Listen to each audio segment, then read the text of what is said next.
time. And good morning and welcome to Yuba-Sutter.LIVE. I'm Ted Langdell. It is 73 degrees expected later today, 56 outside right now in Marysville, and we're getting ready for the Yuba Water Agency meeting. So do stand by.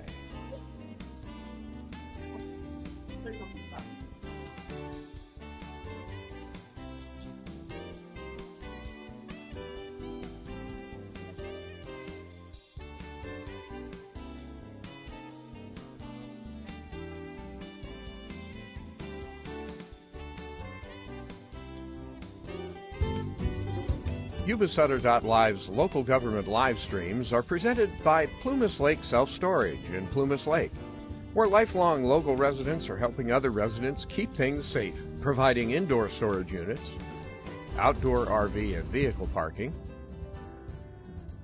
moving supplies, and Penske truck rentals. Details at plumaslakeselfstorage.com.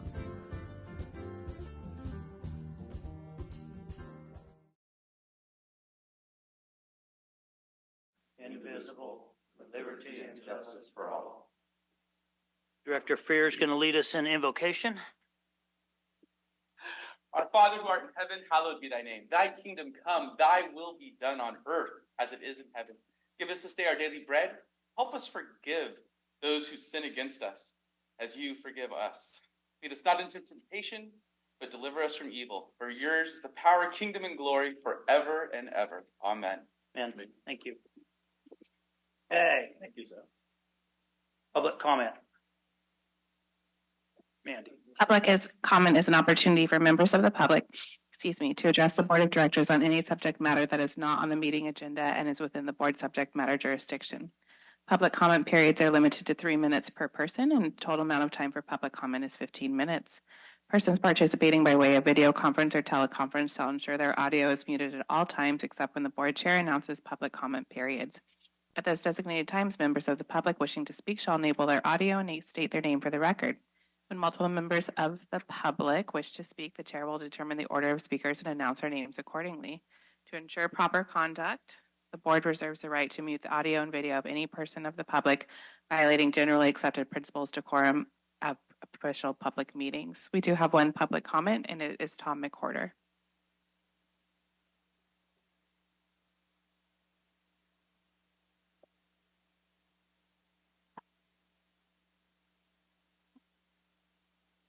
Glad we have audio today. Good morning, board. My name is Tom McWhorter. I live in Oliverhurst, and pleasure to see you guys here.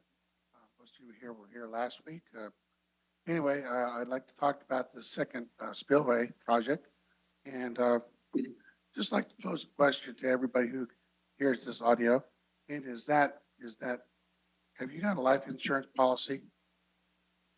That's not a threat or anything like that. Okay, it's just the fact that when you go shopping for a life insurance policy, those companies will be looking at, do you smoke? Do you have a history of high blood pressure? Do you have diabetes in your family? They look at all these factors, and they have charts, probably 100, 200 years old, and they know, and they will run the numbers, and they will say, oh yeah, Tom McWhorter, he's going to probably live 75 years. So we're going to charge him this much for a life insurance policy.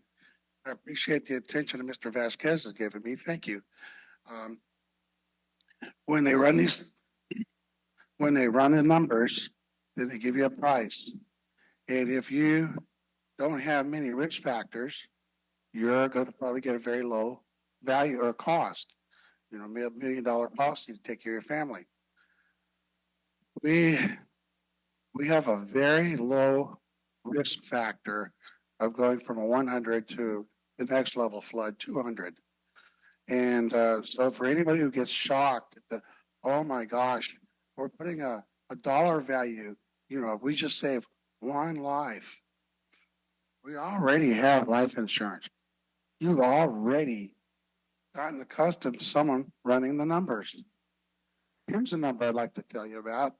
And that's the cost that 2 years ago, when I started talking about drainage issues in Oliverhurst, I was actually asked, hey, if we, fix this spot in front of your house. Would that shut you up, Tom?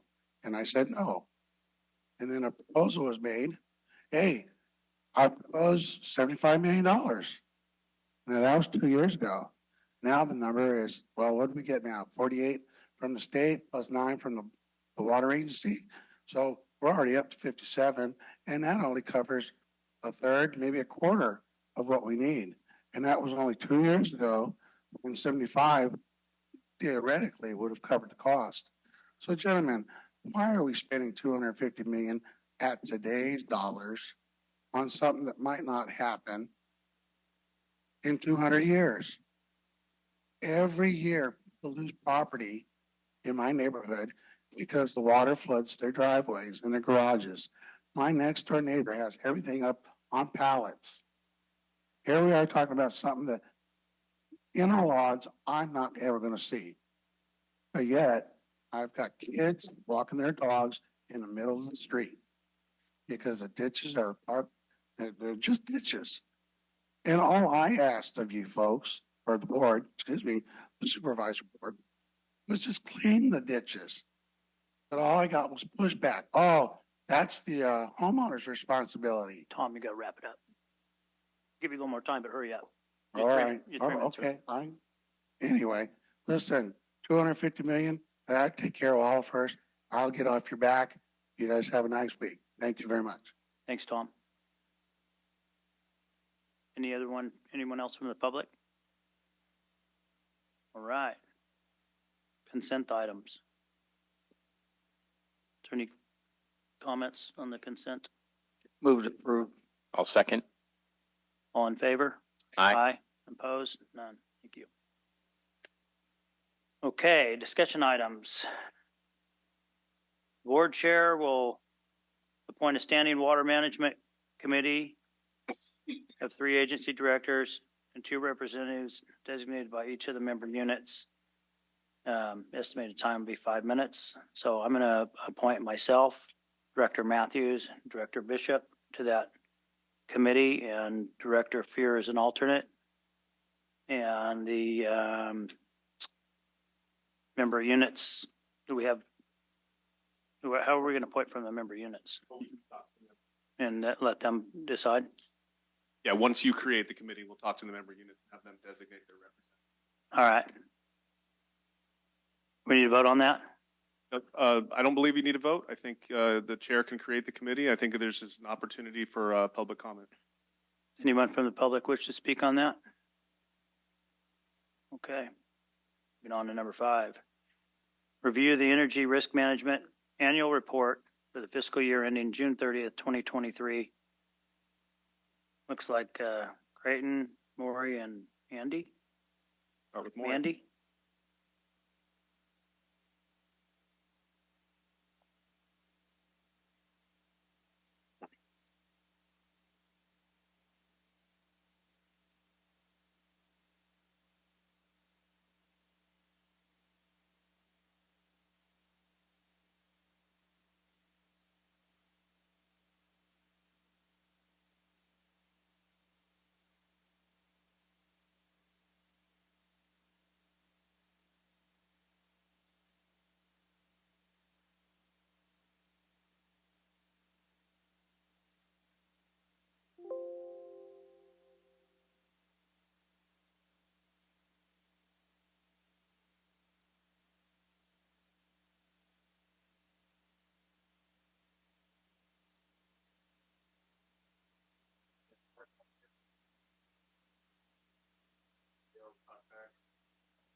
Risk with the agency, adopted rules, parameters, as the slide says.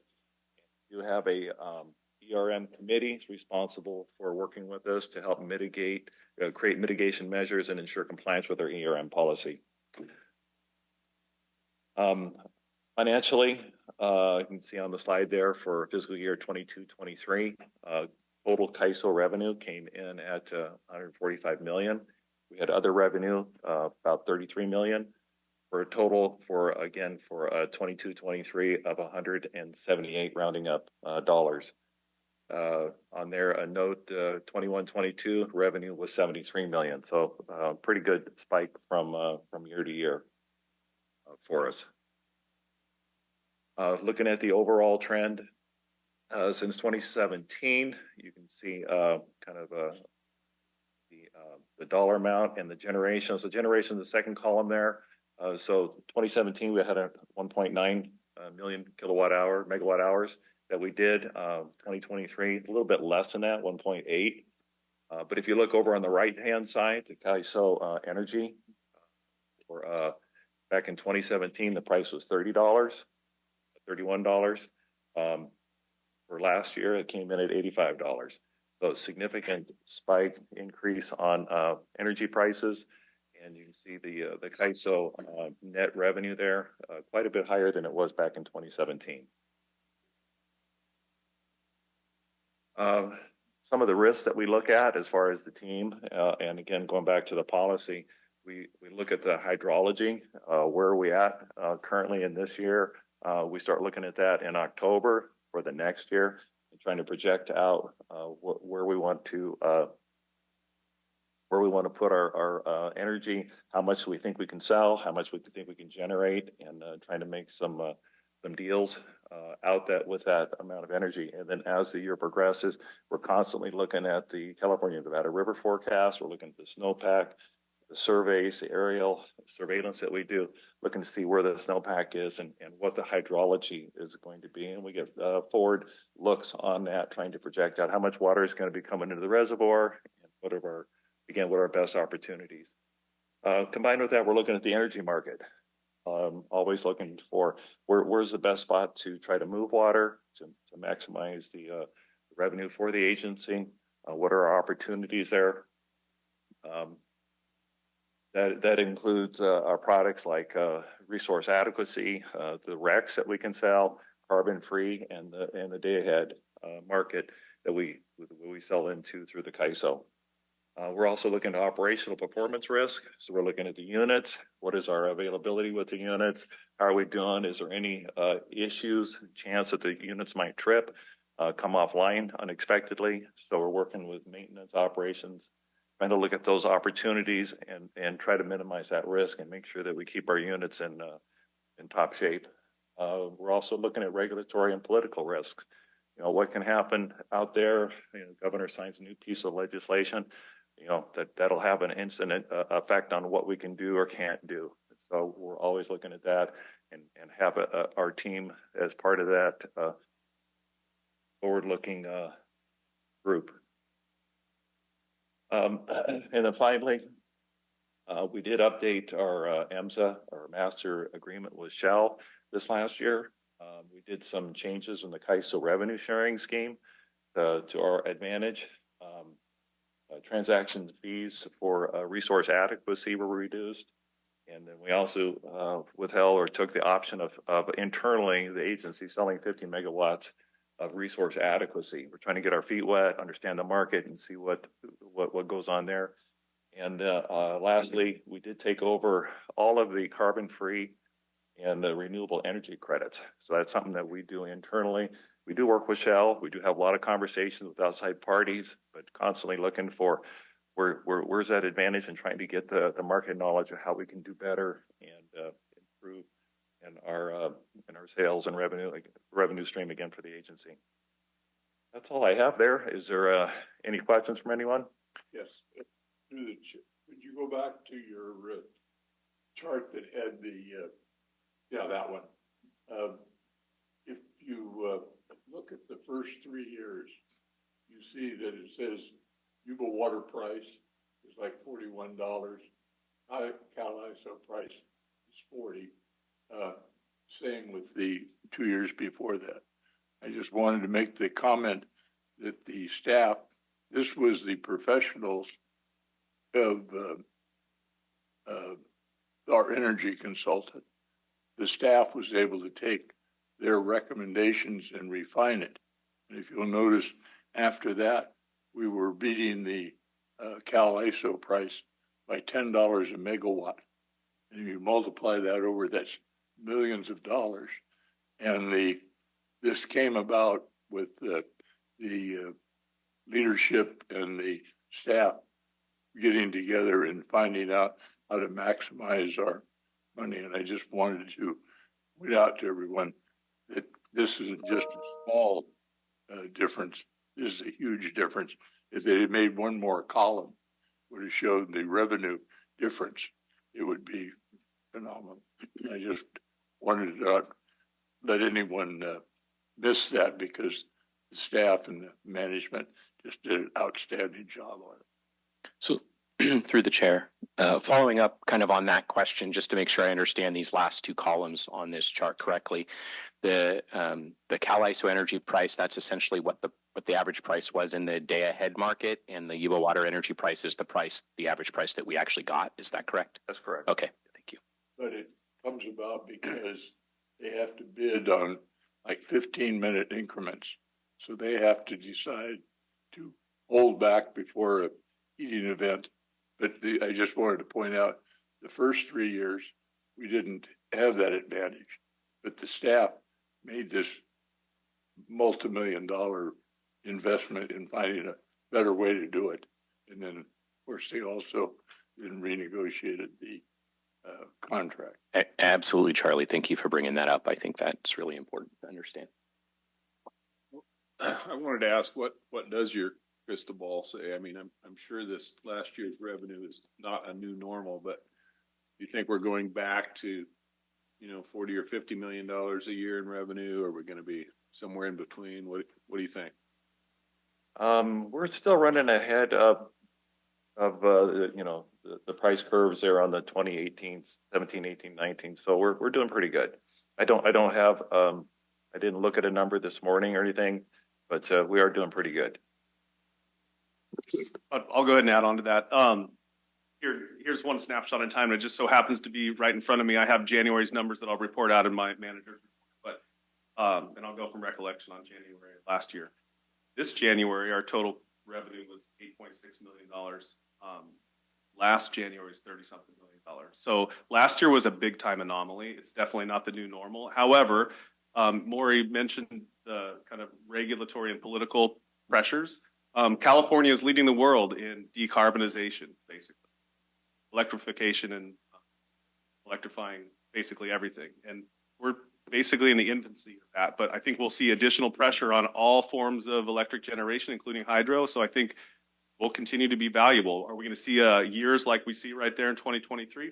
Probably not. That was due to some natural gas conveyance issues and natural gas storage issues last year. So it was kind of an anomaly, but I think we'll see increased pricing for, through 2035, 2045, when these new regulatory requirements come online for green energy and carbon-free energy. Similar question. Energy costs at the CAISO level have more than doubled over the last 5 years. Is that the new normal of the more than double cost? That number is going to be forward at $60, $80, or what's your projection on that? Yeah, it's a pretty safe bet to say, it's going to be up there. We've been seeing maybe $30, $40 for the last, couple weeks, but on average, at this time of year, that's pretty standard. We get into the summer and the fall, and the prices are going to go up. That's just standard. But yes, I think to your core question, prices are going to be elevated over what we've seen in the past. If you put it back the chart one more time, make one other comment for everyone. The chart back up that we had, page 2, I guess. Amanda.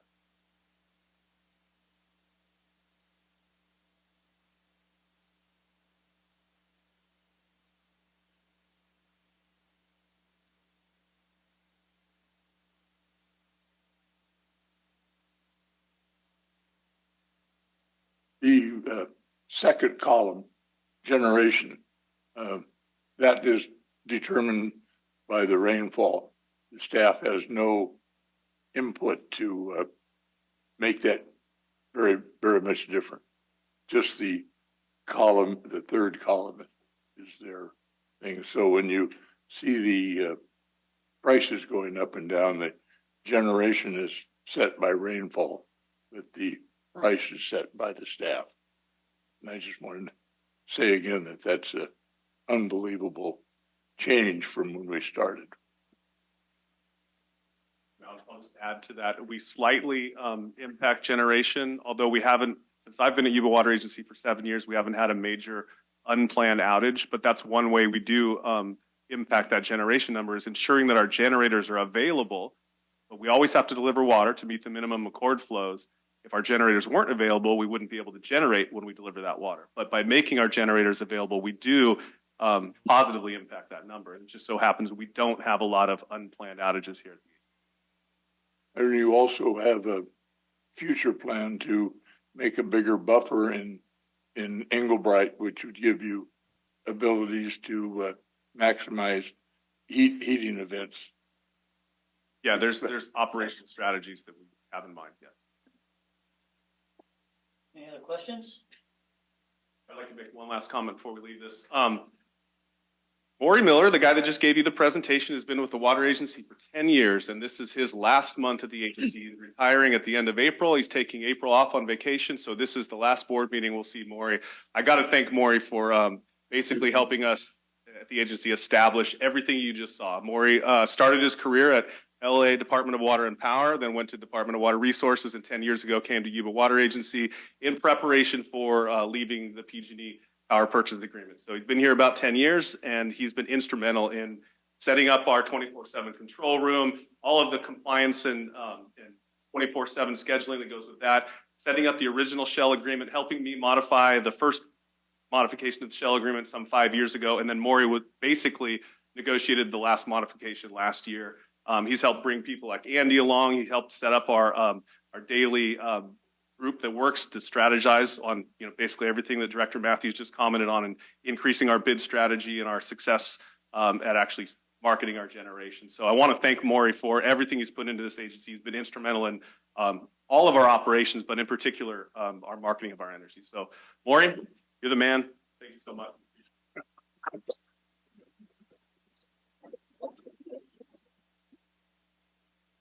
Really. Congratulations on your retirement. Okay, manager's report. All right, so we're looking pretty good. Overall, the hydrologic year is about right. If we could order this every year, I would take it. Life would be super easy.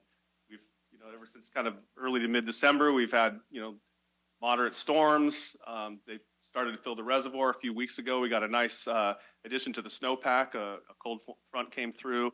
And then John just notified me this morning, kind of over the next 10 days, we might see, up to 6 inches of precipitation, kind of your normal average storms, to kind of cap the end of March off and get us into our snowmelt period. So things are going really well. The reservoir's at 817,000 acre feet. I do want to note that we're about 21,000 acre feet encroached into the flood pool. We do have, last week we received formal permission from the Army Corps of Engineers to deviate from our normal flood pool, meaning we have permission from the Army Corps to store water in the flood pool up to 45,000 acre feet. So what you see there on the chart that I handed out, the negative 21,000 acre feet, or the encroachment, that's been authorized by the Army Corps of Engineers. Back to something I commented on a minute ago, our January revenue. I'll give you a little more detail on that. The average CalISO power price for January was about $79, and actual agency generation was 43,000 megawatt hours, but our forecasted generation was 67,000 megawatt hours. In the month of January, we'd only seen these moderate storms, and we were pretty low in storage, so we were in like full conservation mode. So normally we forecast kind of an average January, and it was less than average January. So we had less megawatt hours generated in January this year. CalISO revenue for January was 3.4 million, and our forecasted CalISO revenue was 3.8. So we slightly missed that due to the the less generation throughput. And our other revenue, including RA, carbon free, and REX, was forecasted 7.5 million and came in at only 5.2 million. Again, because of less generation in January. So our total revenue for January was 8.6 million, and there was a forecast of 3. So again, compare that with last January where that was our record since we came out from under PG&E, some 30-something $million in the month. And then this January is 8.6. So that just shows you what will end up being a average or slightly above average water year. We had a very moderate, shows you the variation in our hydrology. So I have a question on that. Was a lot of that high revenue last year wasn't it due to, because it was so cloudy everywhere, so they weren't making so much solar? The primary cause was natural gas conveyance and natural gas storage supply in California. Okay. Caused the natural gas price to spike for most of December and all of January. And you couple that with a late December storm that caused us to kind of be in the opposite mode we were in this year. This year in January, we were in conservation mode. Last year in January, we were in move water through the system mode. So we had high prices plus high throughput for about 6 weeks. It was caused record revenues. And those are things you can't necessarily predict or plan for other than having the generators available. Okay, let's see here. All units are online and operating well. Flow in the Yuba downstream of the Narrows projects, 580 CFS from Narrows 1 and 1480 through Narrows 2. We took the Narrows 1 unit offline yesterday for a PG&E maintenance project, and it's expected to return on the 21st. The New Bullards Bar mini hydro tripped offline on Saturday, and we restored it, and it tripped offline again, so we still need to investigate what's going on there. Like I said earlier, there is a storm system coming on, so it looks like the end of the month will be wet, kind of capping off our season. Right now, for the month of March, we're at 5.9 inches of precipitation. This is the Northern Sierra 8-station index. 5.9 inches with a normal month of March, or average month of March, 8.1. So it looks like we'll get to normal, or at least in the 8-station index. So basically, January, February, and March are going to be above average for our part of the Sierra. So that's good. We are moving from the El Nino back to La Nina, which I report on every other board meeting. And for our government relations update, we're working with our congressional delegation to advance congressionally directed spending requests to support U.S. Army Corps of Engineers' ongoing work to update the water control manual for New Bullards Bar and Orville. And the requests are aimed at ensuring the Corps has the funding it needs to continue that important work in fiscal year 2025. So I mentioned earlier we have permission to store water in the flood reservation space. That's one way that we work with the Corps, like in real-time operations and annual operations. But also, our water control manual hasn't been updated ever. It was the original 1972 document. So John James has been working with the Corps to make those updates in parallel with Orville's update to their water control manual. And this will ensure that the Army Corps has funding to Last week, I was at the NHA Water Power Week in Washington, D.C. In addition to attending the conference, also John James was with me. And in addition to attending the conference, we met with FERC staff to discuss our relicensing processes. On to communications and community relations. California's Watershed Healing, a forest health documentary we sponsored and are featured in, will air on PBS KVIE in Sacramento on April 29th at 10 p.m. and again on May 29th at 7 p.m. Last week, Ryan McNally was featured in a DWR video on social media promoting Groundwater Awareness Week and the 10th anniversary of SGMA. On March 7th, we hosted approximately 35 state and federal leaders for a tour of the Hallwood Floodplain and Side Channel Restoration Project, which garnered a ton of engagement on social media and was a wonderful opportunity to show how partnerships can really get good work done.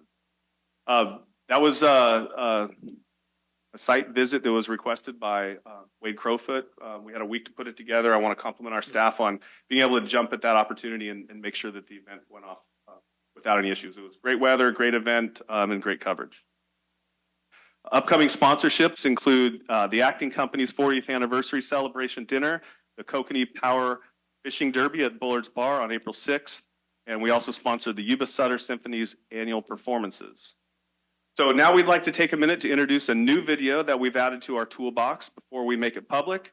Every year we face the decision to release water from the dam spillway gates in order to make room for inflows. We tend to see a lot of chatter from people who don't understand our decisions. And when we don't make releases, we sometimes hear criticism that we are potentially putting people at risk in an attempt to make more money. And when we do release water, we hear that we are going to cause flooding or that we are wasting water and should hold on to every drop. And to help educate the public about just how much goes into this decision making, our communications team put this video together. So Mandy's gonna go ahead and play the video now.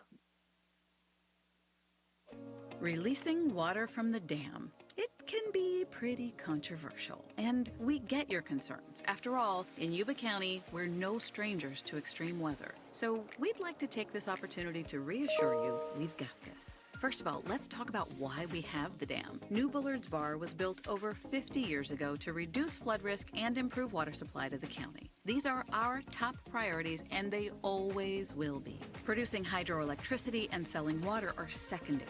These support the state's water supply and clean energy goals, generating revenue that directly benefits the community and funds projects that support our missions right here in Yuba County. While it's important that we generate this income, the community's well-being is always our #1 concern, and we will never put that at risk. So how does it all work? As water from the mountains fills the reservoir, we work to balance this inflow with the outflow. Things get interesting when the water levels rise. During storm season, our federal flood partner requires us to keep a flood pool as a buffer. This ensures we have enough space to store excess water during particularly wet and snowy years. The spillway is the feature of our dam that lets us maintain safe water levels, allowing us to control the release of water from the reservoir safely. So when do we release water? The top line is when the levels get too high. But when is anything that simple? The first thing to say is that we don't decide the size of the flood pool. That's up to our federal flood partner, the U.S. Army Corps of Engineers, who preset regulations based on the calendar. So occasionally we have to roll with the punches and release water to make sure we maintain the required buffer, even if it seems counterintuitive. The second thing to say is that there are a lot of factors at play here. We're not just responding to current conditions, but trying to predict future ones. On a daily basis, we monitor forecasts, look at real-time water storage and river flows, receive and interpret forecast data, run computer models to determine how much to release. We keep track of everything from how much snowfall there is in the mountains to how much water is flowing in the lower Yuba River near Marysville. And this is all happening hourly, so we could stay on top of factors that are as changeable as, well, the weather. It's a huge team effort involving local, state, and federal partners working together to share the data that informs every decision we make. Given our community's history, feeling concerned or anxious about the water levels is natural, but we carefully consider many factors before deciding to release water from the dam, taking precautions and using some of the latest science and technology to predict all eventualities. Our top priority is always the well-being of the community, and while Mother Nature ultimately holds the cards, we are doing everything we can to keep everyone safe now and in the future. So please trust us when we say that your safety will always be our #1 priority. Oh, so that'll go live soon? Okay, by the end of this week. Our next board meetings are April 2nd, where we'll have a regular board meeting and an ABP meeting. All right, director's reports. Start down with Director Bishop. Director Matthews? Everything, I'll come back though, I hope. Okay. You order, I'll make the report after you finish. Okay. So a few things. So the NACWA annual meeting was back on March 8th, and it was a very useful day as usual. So some of the speakers this time included Wade Crowfoot, and also there was a panel that featured both the majority and minority assembly leaders. So that was interesting to hear them kind of talk about water and share how they work together on a lot of things that benefit Yuba Water and other water users in the Sacramento Valley. Also yesterday I had a cap-to-cap flood team kickoff meeting. And as mentioned by Willie, 2 of the projects that cap-to-cap flood team will be advocating for this year are local projects, including funding for the water control manual. And also, I guess it's already fully funded, but just thanking the federal folks for their support of the Marysville ring levy work. So that's it. Director Fear? I'd like to commend Dee Dee for using the word counterintuitive in what I just saw to replace what I would have said as bureaucratic nonsense that's bad for us. So I thought that was an excellent choice as a replacement. Well done in your video. Very well done. I'd like to commend our chair, who I was unable to attend the spring fling, and so he hosted my guest, got her raffle tickets, and I think he rubbed off on her and let her win.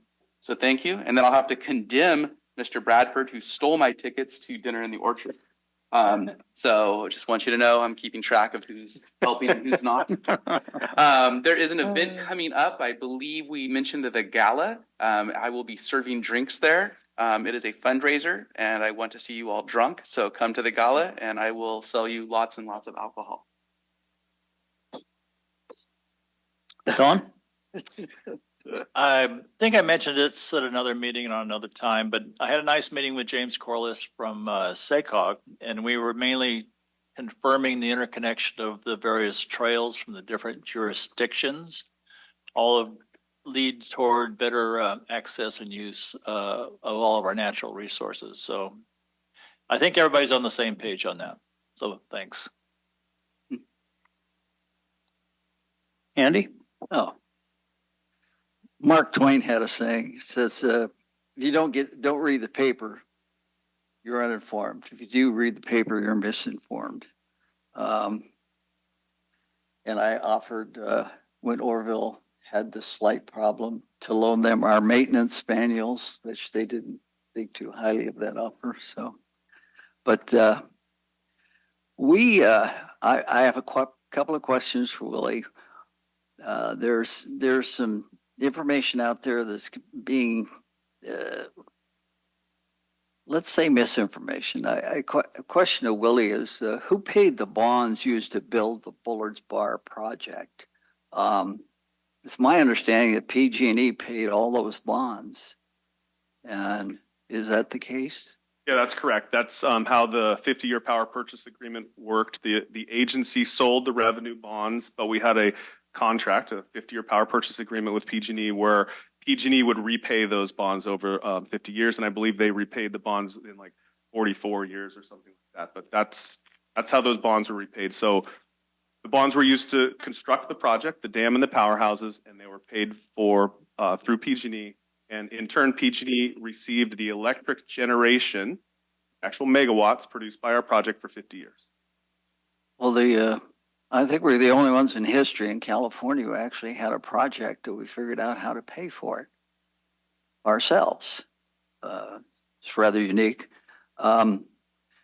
There's a question on what is allowed to be said about closed session items, and it's kind of like the Vegas theme. What's done in closed session should stay in closed session, but I think that there's some things out there being said that were discussed in closed session, and if the chair would get together with Willie and kind of let us know whether there's anything that you think if further action is required. So I'd be happy to discuss with the chair. Okay. Thank you. That's All it. right. Thank me. Add something. Yes. Talking about the commercial again, I think that we mentioned in there it's for the community benefit, and that is incredibly important. Whether we're going to be improving water quality, or the cost of water to the community, or their cost of their electricity, or if we're going to spend money to reduce localized flooding for Mr. McWhorter. Whatever we're going to do, as we put in our promotional videos, it is for the benefit of the community. That's what we're saying we're doing, and that's where we should be allocating our time, resources, and money. I'd like to make a statement that right now Oliver has one of the largest projects going for drainage, curbs, gutters, sidewalks, and especially areas to drain water. And you can't actually do anything with Oliver's as it stands right now because it's pretty flat and water only flows downhill. So I just thought I'd bring that up. Thank you. You're absolutely right. We do have one of the largest projects, and we're going to cover 1/3 of all of Hearst with that. And I'm very excited that we were able, with as flat as it is, to come up with some solutions. And I look forward to the other 2/3 likewise. Well, you got a number of projects going down there. Thank you. Matt? Okay, I don't have anything. I'm going to go to Director Matthews. Yeah, I would I'd like to do a bit of history. And Jay McGill has just passed away this past week.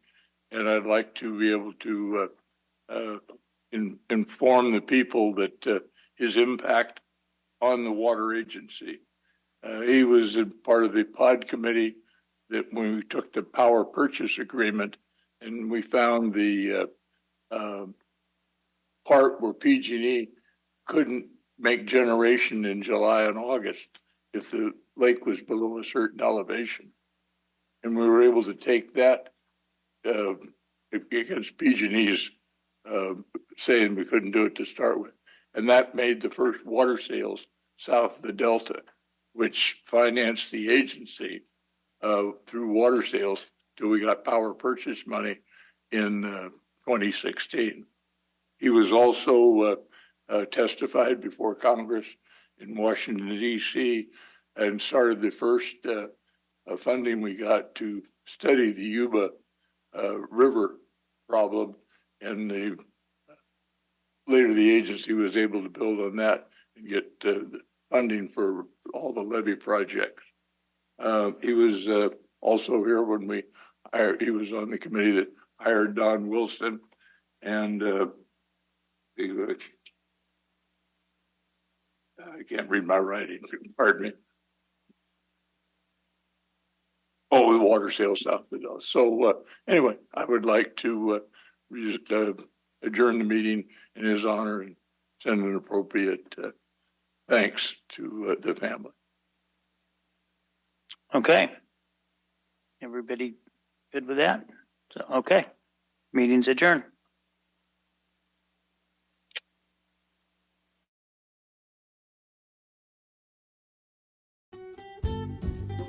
Yuba-Sutter.LIVE's local government live streams are presented by Plumas Lake Self-Storage in Plumas Lake, where lifelong local residents are helping other residents keep things safe, providing indoor storage units, outdoor RV and vehicle parking,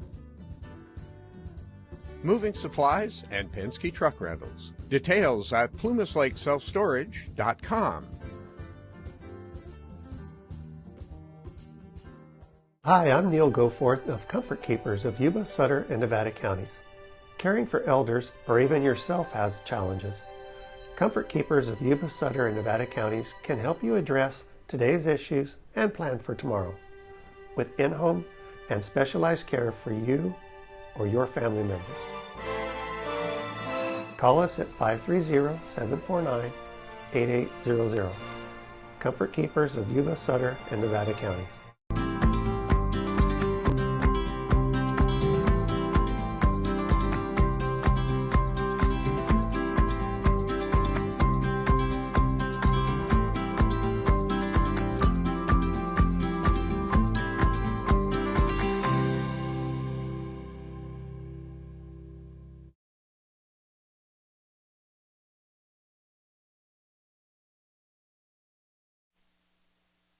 It's the Thursday on 3rd Marketplace at 3rd and D Streets, 3 p.m. to 7:30 p.m. every Thursday in downtown Marysville.